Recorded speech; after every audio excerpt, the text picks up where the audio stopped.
Bueno, sí, sempre quan portes tant de temps sense guanyar tens l'ànsia i, per què no, la pressió, com dèiem, afegida de treure't aquesta cosa que és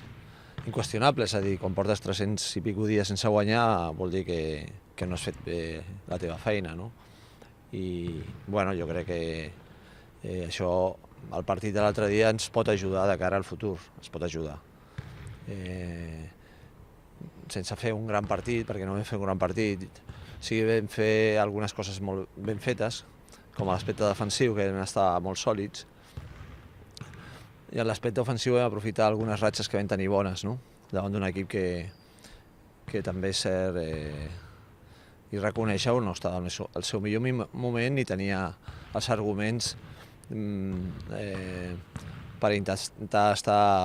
al nivell que calia pel partit, no? Jo crec que vam estar seriosos, sí, i vam jugar bastant bé amb els temps que no vam estar encertats, el segon i l'últim quart vam estar bé a defensa i es vam portar el partit d'una forma